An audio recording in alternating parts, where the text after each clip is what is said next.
Master ওই অঙ্কের master এমন মার মেরেছে মার চলেছে অজ্ঞান হয়ে গেছে। আমি নিজের চোখে দেখেছি। কোন মাস্টার আমার ভাইয়ের গায়ে হাত দিয়েছে? তার নামটা কি? এই শুনতে দেখতে আমি দাঁড়িয়ে যাবো।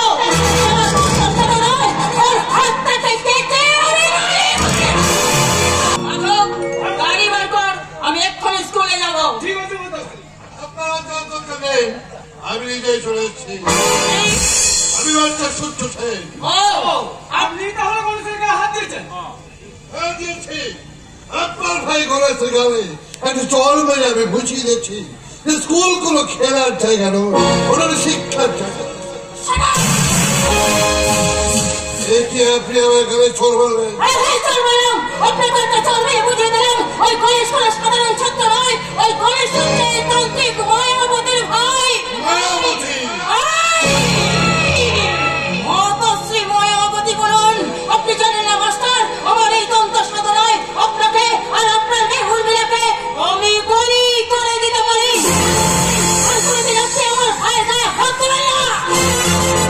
সাবাস সাবাস তান্ত্রিক মাতাশ্রী মায়াবতী।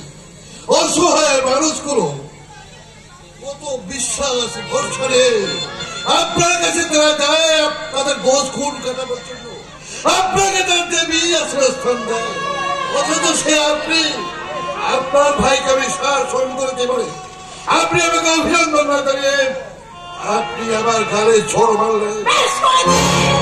ভুল করেছে। শিক্ষক হলো ছাত্র ছাত্রীকে গুরু, যে গুরু যদি শিষ্যকে সূত্র দেওয়ার জন্য একটু গায়ে হাত ধরে সেটা কি তার অপরাধ? ভালো করে জানা আছে। প্রত্যেকদিন খবরের কাগজে পাচ্ছি আপনাদের মতো মাস্টারের মার খেয়ে কোন ছাত্র ছাত্রী অজ্ঞান হয়ে গেছে এবং হাসপাতালে পর্যন্ত ভর্তি হচ্ছে। এটা হচ্ছে আপনাদের মতো কিছু অভিভাবকদের জন্য। আমাদের জন্য? হ্যাঁ হ্যাঁ আপনাদের জন্য। আপনারা একটা ছাত্রের পিঠে ব্যাগ আর কয়েকটা বই দিয়ে স্কুলে ভর্তি করে দেন, কিন্তু সে বাড়তে না স্কুলে যাওয়ার আগে তাকে বাড়িতে প্রাথমিক সৌজন্যতা শেখাবার প্রয়োজন মনে করেন না। আপনি এখানে আমাকে আর জ্ঞান দেবেন না। জ্ঞান আমি দিচ্ছি না। ভেবেছিলাম আপনার ভাই গণেশকে আমি মানুষের মতো মানুষ করে তুলবো, কিন্তু আমি ভুল ভেবেছিলাম যার দিদি আমার লোক ঠকিয়ে খায় আর ভাই কখনো ভালো হতে পারে না।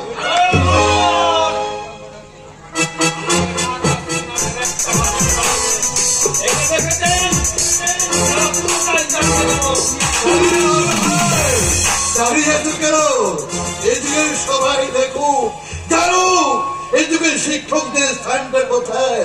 কি হলো ভাই, জানিয়ে দাও। আমি মরতে ভয় পাই না, তাছাড়া দিন কালটা এসে গেছে।